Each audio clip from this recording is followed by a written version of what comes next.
Bonjour à tous. La loi dite sur le droit à l'aide à mourir entre dans le vif des débats à l'Assemblée nationale. On va en dire un mot dans cette vidéo parce que j'ai découvert des choses qui sont tout à fait stupéfiantes. Elle est portée par les macronistes, elle est portée par tout un courant mondialiste, on va y revenir. Leur faites-vous confiance pour gérer cette question qui nous concerne tous? Dans cette vidéo, on ne parle pas du rapport intime à la mort qui regarde chacun et ce sont chaque fois des cas individuels et il faut respecter tout le monde. Non, il faut s'interroger sur une législation et sur la philosophie qu'elle porte derrière et sur les vrais enjeux qui ne sont pas dits, mais qui sont derrière cette loi. Nous allons parler, voir également, puisqu'il y a des pays maintenant qui ont 20 ans, plus de 25 ans de recul, qu'on puisse voir ce que ça donne dans ces pays-là. Parce que ça donne souvent la même chose et des dérives assez terribles, voire terrifiantes. J'ai découvert des choses, il faut le dire, infernales dans ce projet de loi. Je veux que nous en parlions dans cette vidéo, que nous mobilisions. Vous savez, au moins, s'il y avait un référendum sur ce sujet-là, ça permettrait un vrai débat, parce que je crains qu'il soit escamoté par les parlementaires. Je vais y revenir également dans cette vidéo. Merci de la partager partout, elle est très importante. Pour cela, de vous abonner à cette chaîne YouTube par un petit clic gratuit sur s'abonner en dessous. Abonnez-vous à la chaîne. Plus vous êtes abonnés, plus les vidéos circulent, sont recommandées, touchent plus de monde. Merci à vous pour ce petit clic gratuit.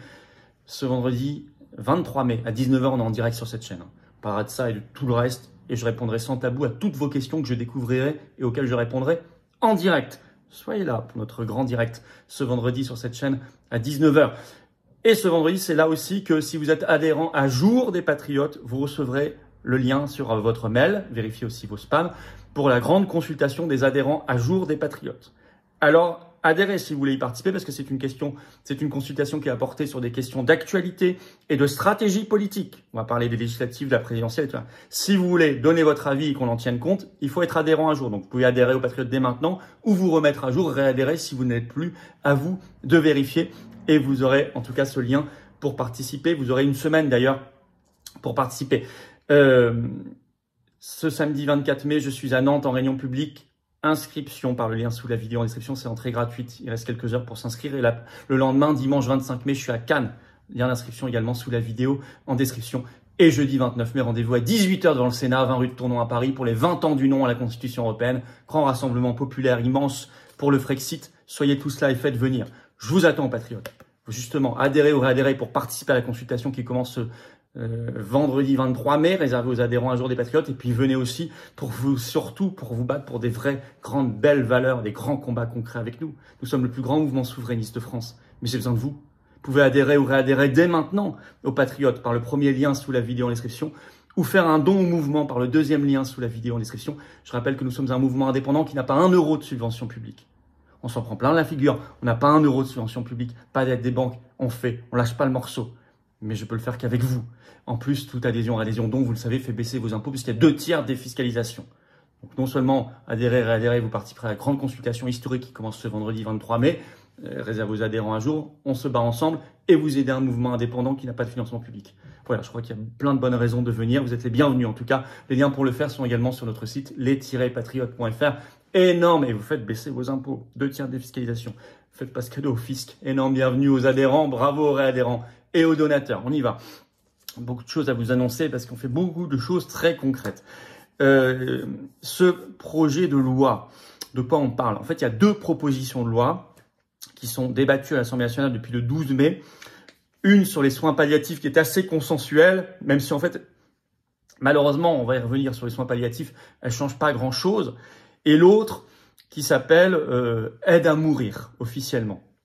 Alors, déjà, c'est toujours gênant dans une loi quand une loi ne s'affiche pas telle qu'elle est. Aide à mourir, c'est une formule. Les vrais termes, c'est suicide assisté et euthanasie. Voilà, c'est ça qu'il y a dans la loi. On va y revenir. Il y avait une première tentative des macronistes pour faire adopter cette loi en mars 2024. Donc il y a plus d'1 an. Mais le processus législatif avait alors été interrompu par la dissolution le 9 juin 2024. Donc il est revenu là en mai à l'Assemblée nationale. Et il y aura à l'Assemblée nationale 2 votes donc sur ces 2 propositions de loi le 27 mai. On est à quelques jours. Ensuite, ça ira au Sénat, sûrement début septembre. Puis, si les 2 ne sont pas d'accord, ça reviendra à l'Assemblée nationale qui aura le dernier mot. Alors, quelles seraient les conditions pour bénéficier de ce droit à l'aide à mourir. Le Monde en avait parlé le 11 mai, je vous cite rapidement, mais vous allez voir que ça pose un certain nombre de problèmes. Le Monde écrit « À quelles conditions, selon la proposition de loi, une personne malade pourrait se voir accorder une aide à mourir ?» Le texte dispose qu'il faut être âgé d'au moins 18 ans, être de nationalité française ou résident en France, atteint d'une affection grave et incurable, quelle qu'en soit la cause, en phase avancée ou terminale. Enfin, il faut présenter une souffrance physique ou psychologique liée à cette affection. Alors, il y a un débat sur qu'est-ce que c'est qu'une affection grave et incurable en phase avancée. Il y a un avis qui a été rendu le 5 mai dernier par la Haute Autorité de Santé, qui est très flou, je vous cite. L'avis rendu le 6 mai, par la Haute Autorité de Santé, la HAS, donne une définition de la phase avancée comme étant l'entrée dans un processus irréversible marqué par l'aggravation de l'état de santé de la personne malade qui affecte sa qualité de vie. Les partisans du texte en l'état y ont vu la confirmation que la phase avancée était une borne, ça c'est Le Monde qui écrit, était une borne clinique fiable qui tient compte du ressenti du malade. D'autres, plus perplexes, y ont vu la confirmation que la phase avancée était une formule aléatoire susceptible d'ouvrir la voie trop facilement à la recevabilité de demandes d'aide à mourir. En fait, c'est tellement flou qu'on peut se dire que ça pourra justifier l'ouverture du droit à l'aide à mourir à énormément de monde. Donc quand on vous dit aujourd'hui, ça doit être l'exception, l'exception, l'exception, l'exception, vu les définitions retenues, il y a de fortes chances que ce ne soit pas l'exception. Et on va voir que à l'étranger, ça commence par l'exception et ça n'est plus du tout l'exception quelques années plus tard. Pour le moment, il n'y a toujours pas collégialité de la décision. Ça peut être un seul médecin. Alors le 17 mai dernier, l'Assemblée nationale a adopté en plénière un droit à l'aide à mourir. C'est un article de loi qui a été voté. Alors, ce qui ne rassure pas, donc ce que je vous ai déjà dit, le texte en l'état. Ensuite, il faut voir d'où il vient. C'est très important, une législation. Il est porté par tous les courants mondialistes. Or, les mondialistes n'ont jamais été très humanistes. Mondialisme et humanisme, ça finit en isme, mais c'est le seul point commun. Parce que la réalité, c'est que les mondialistes voient les êtres humains comme des marchandises, des coûts et des charges. La vie humaine ne les intéresse pas. Enfin, ça se saurait. Si vous voulez, si vous croyez que Bill Gates est un vrai philanthrope qui s'intéresse à la vie humaine, vous n'avez pas compris ses réels projets vaccinaux et d'alimentation. Si vous avez vécu le Covid, et on l'a vécu, vous avez vu ce qu'ils ont fait avec le Rivotril dans les EHPAD. Il n'y avait pas de projet de conserver la vie ou de sauver la vie le plus longtemps possible. De la même manière, ce qu'ils ont fait avec les injections ARN messager. Tout le malthusianisme climatiste. N'ayez pas d'enfants parce que ça pollue, etc., etc. On peut même relire Jacques Attali qui avait sorti un livre en 81 où il parlait déjà de cette affaire. Voilà ce qu'il dit. Alors moi, je cite la vraie citation. Il y a une fausse citation qui circule sur Internet, mais j'ai repris dans son livre ce qu'il a vraiment écrit. Je cite Attali, Jacques Attali. « Dès qu'on dépasse 60-65 ans, l'homme vit plus longtemps qu'il ne produit, il coûte alors cher à la société. D'où je crois que dans la logique même de la société industrielle, l'objectif ne va plus être d'allonger l'espérance de vie, mais de faire en sorte qu'à l'intérieur même d'une durée de vie déterminée, l'homme vive le mieux possible et de telle sorte que les dépenses de santé seront les plus réduites possibles en termes de coûts pour la collectivité. » Quelques lignes plus loin, il écrit « En effet, du point de vue de la société, il est bien préférable que la machine humaine s'arrête brutalement plutôt qu'elle ne se détériore progressivement. » Donc on est dans une logique totalement comptable. Macron, le 5 mai, est allé devant les francs-maçons, la Grande Loge de France. Il a défendu à quart d'heure cette loi en la présentant, selon l'AFP, comme le choix du moindre mal. Et on peut se dire que, je vous ai dit tout à l'heure, ça va arriver ensuite au Sénat probablement en septembre. Ces gens-là sont tellement machiavéliques, les Macron, les macronistes, qu'ils veulent créer un débat qui par ailleurs va durer des mois et des mois pour que la société française se tape dessus. C'est en tout cas leur pari, leur souhait, pour aussi évacuer d'autres sujets, qu'on avance vers la guerre sans trop que ça se voit. Donc il y a aussi cette tentation-là. Tentation aussi d'ouvrir la porte pour ensuite la pousser beaucoup plus loin. Mais ça, on va y revenir. Donc faire confiance à ces gens-là, c'est une sorte de pari. Quand on a vu leur passif récent, le Covid, tout le reste, leur manière de traiter la santé, de traiter l'être humain, quand on voit leurs écrits depuis très longtemps, est-ce qu'on leur fait confiance pour une question aussi forte et intime? Personnellement, je ne leur fais pas confiance. Par ailleurs, toute ouverture sociétale, comme on dit, dérive toujours. Alors, on l'a vu, Pax, Mariage pour tous, PMA, GPA, le mouvement trans, ensuite on transitionne les enfants. Quoi qu'on pense du sujet sur le fond, il y a toujours un sens comme cela. C'est jamais vers une restriction. D'ailleurs, à l'étranger, vous aviez une grande enquête qui est toujours en ligne, sortie par Le Point le 30 mai 2024, il y a un an. Le titre, Loi sur la fin de vie, au Canada, un difficile encadrement des dérives. Au Canada, ça existe, c'est légal depuis 2016. Donc on a 9 ans de recul. Et voilà, je lis un extrait de cette enquête du Point. Alors que l'euthanasie est légale au Canada depuis 2016, son champ s'est considérablement élargi. La qualité des soins en fin de vie, elle, se dégrade. L'aide médicale à mourir, un bon filon, une boîte à Pandore catastrophique, écrit Le Point. Beaucoup dénoncent une mise en danger des personnes les plus vulnérables, notamment handicapées, souvent marginalisées en manque de soins adéquats. Ça, c'est Le Point qu'il écrit dans son enquête. La Belgique aussi connaît une dérive. Le Figaro en parlait dès le 23 juillet 2019. C'est toujours en ligne. Le titre Belgique, la loi sur l'euthanasie ouvre à toutes les dérives. Avec par exemple le cas il y en a plein, d'une Belge, ça datait de 2012, je cite, rappelons les faits, Madame Godeliève de Troyer, atteinte de dépression chronique pendant plus de 20 ans, a été euthanasiée en 2012 sans que ses enfants ne soient avertis, ceux-ci ayant été informés le lendemain du décès. On arrive à ce genre de dérive.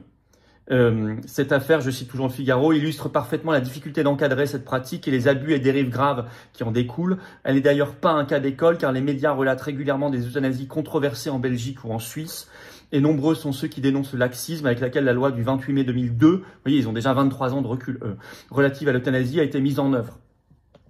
Vous avez dans Le Monde, tout récemment, là, le 7 avril 2025, une tribune d'un professeur d'éthique néerlandais de la santé, Theo Boer, qui écrit... Il écrit lui-même, je cite, « J'ai cru qu'un cadre rigoureux pourrait prévenir les dérives de l'euthanasie, je n'en suis plus si sûr. » Et il parle notamment de la Belgique et des Pays-Bas. Je vais vous citer un extrait. « Depuis plus de 20 ans, les Pays-Bas expérimentent l'euthanasie dans un cadre présenté comme strict, balisé, éthique. Pourtant, les chiffres publiés dans le dernier rapport du comité d'examen, daté du 24 mars 2025, racontent une autre histoire. Celle d'un élargissement constant, d'une banalisation progressive et d'un basculement culturel silencieux. En 2024, le nombre d'euthanasies a connu une nouvelle hausse de 10%. On aurait pu penser que le phénomène atteindrait un plateau, surtout après une croissance modeste de 4% en 2023. Il n'en est rien. La dynamique repart de plus belle et le président du comité, Jérôme Recourt, prévoit que la courbe poursuivra sa montée dans les années à venir. Ce n'est plus une fluctuation, c'est une tendance structurelle. Aujourd'hui, aux Pays-Bas, ça représente 5,8% des décès. Un mort sur 17 en 2024. D'ailleurs, l'idée que ça s'élargit toujours, Sandrine Rousseau s'en cache pas. Sandrine Rousseau, une députée verte qui soutient à fond cette affaire, est en commission à l'Assemblée nationale le 14 avril et elle déclare « Si on ouvre le droit à l'aide à mourir, il faut que ce droit soit accessible à tout le monde. » Y compris pour les maladies mentales. Je vais vous citer un autre extrait. Surtout, les euthanasies pour troubles psychiatriques ont progressé de 59%. C'est toujours l'exemple des Pays-Bas, touchant des personnes parfois très jeunes, des patients physiquement en bonne santé mais plongés dans les souffrances mentales que la médecine peine à soulager, demandent désormais à mourir et obtiennent gain de cause.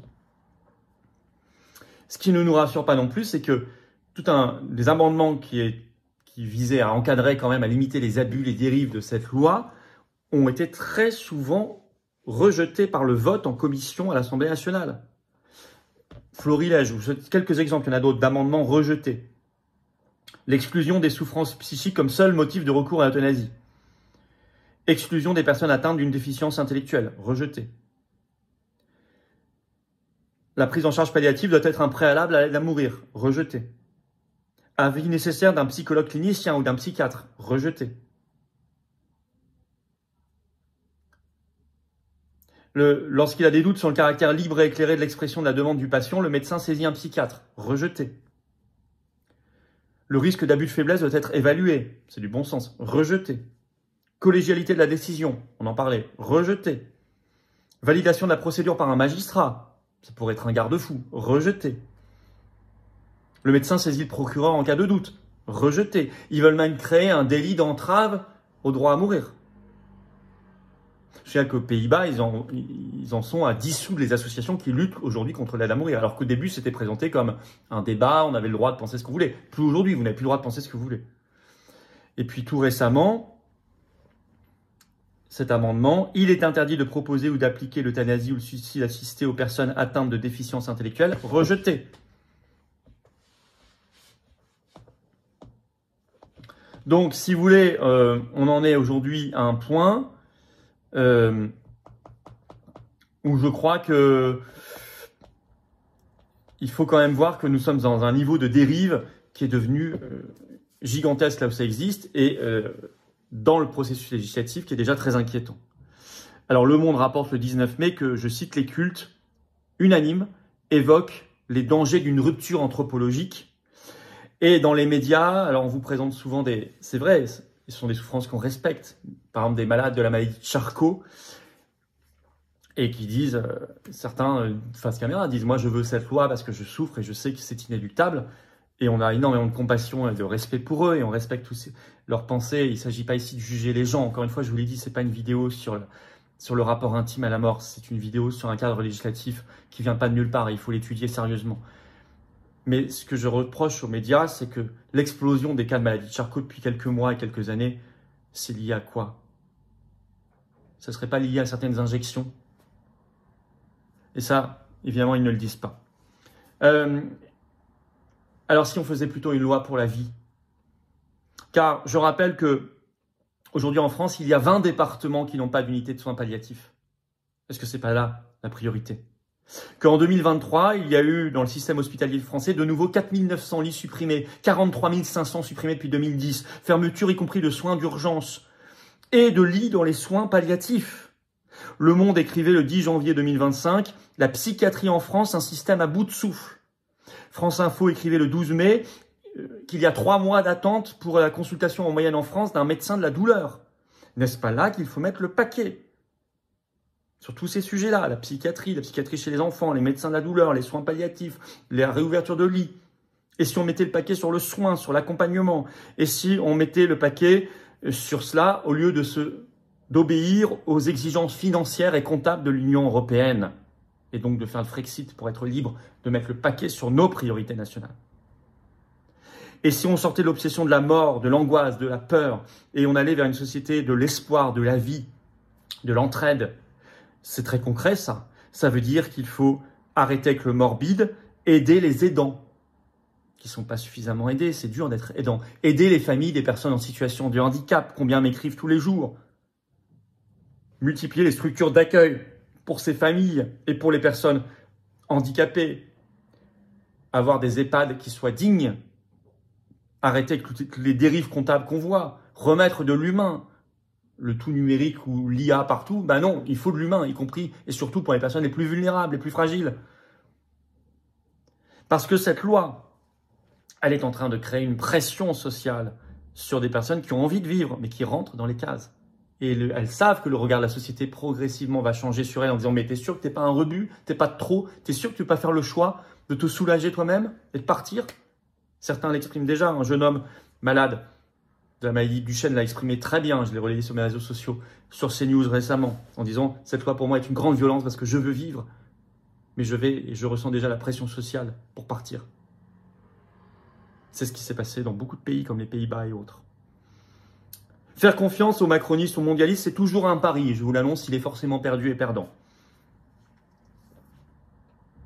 Alors au moins, un référendum permettrait, je le pense, s'il est respecté bien sûr, de ne pas remettre notre destin dans les mains de parlementaires, parce que le dernier mot reviendra à l'Assemblée nationale. Donc je crains, parce que là, il y a des amendements scandaleux qui sont rejetés, je vous signale, je ne vous ai pas précisé par qui, mais enfin, il y a y compris des députés RN qui soutiennent toutes ces dérives et qui rejettent les amendements qui encadrent, systématiquement. Vous pourrez vous renseigner. On en reparlera dans notre direct ce vendredi à 19h d'ailleurs, si vous voulez. On donnera des noms, le 23 mai. Moi, je crois beaucoup plus à toutes les pistes positives que je viens de vous donner. Sans nier l'accompagnement de ceux qui souffrent, il faut trouver des solutions, il faut les aider. Mais plutôt que cette société industrielle de mort qu'on est en train de nous créer. Merci de partager cette vidéo. Je sais qu'elle est lourde, mais elle est très importante. Et surtout, elle peut être pleine d'espoir si on envisage le problème autrement. Et je veux qu'on l'envisage autrement. Merci de la partager. Merci pour ça de vous abonner à cette chaîne YouTube par un petit clic gratuit sur s'abonner. C'est très important, ça aide beaucoup. Merci à vous. Et n'oubliez pas, ce vendredi 23 mai commence la grande consultation des adhérents à jour des Patriotes. Donc adhérez maintenant pour pouvoir y participer. Vous recevrez un mail, vérifiez y compris vos spams, avec un lien unique pour participer dès ce vendredi. Mais il faut être adhérent à jour. Donc adhérez ou remettez-vous à jour en réadhérant dès maintenant pour pouvoir y participer. Et puis vous rejoignez des beaux combats. Et à 19 h ce vendredi, on est en direct sur cette chaîne. Soyez là. Et le 24 et 25 mai, je suis à Nantes et Cannes, 24 et 25, en réunion publique, entrée gratuite. Il y a les liens d'inscription. Vous pouvez encore vous inscrire pour Nantes et Cannes ce week-end par les liens sous la vidéo en description, bien sûr. Ainsi que vous inscrire pour les assises de la souveraineté d'Arras le 13 septembre. Ça va être monumental. Le plus grand événement souverainiste en France, c'est ouvert. Je vous attends aux Patriotes. Voilà. Pour adhérer, réadhérer, participer à la consultation qui commence ce vendredi, bien sûr, mais aussi surtout pour défendre les valeurs de liberté, de vie, de paix, de souveraineté du peuple français, d'avenir de la France, d'espoir pour toutes les générations, de reconstruire un projet national. C'est ça le plus grand mouvement souverainiste et de résistance de France, les Patriotes. Venez dès maintenant. Vous pouvez adhérer ou réadhérer ou faire un don au mouvement qui n'a pas de financement public, pas un centime. Et qui fait pourtant plein de choses, qui coûtent, mais on ne lâchera pas le morceau. Vous pouvez adhérer ou réadhérer dès maintenant aux Patriotes par le premier lien sous la vidéo en description. Ce lien est également en commentaire épinglé, une petite fiche sur l'écran maintenant et dans quelques secondes, un lien sur l'écran. Vous pouvez faire un don au mouvement par le deuxième lien sous la vidéo en description. Et aider un mouvement qui est attaqué par un système et qui n'a encore une fois pas de subvention publique. Les liens pour le faire sont également sur les-patriotes.fr, notre site. Et tout ça fait baisser vos impôts puisqu'il y a sur tout ça défiscalisation aux 2/3 pour vous. Dès que vous mettez 30 €, ça enlève 20 € de vos impôts. Si vous mettez 6 000, ça enlève 4 000. Si vous mettez 50, ça enlève 33. Vous avez compris. Énorme bravo aux donateurs, aux réadhérents aussi, bienvenue. Aux nouveaux adhérents patriotes. Vive la France!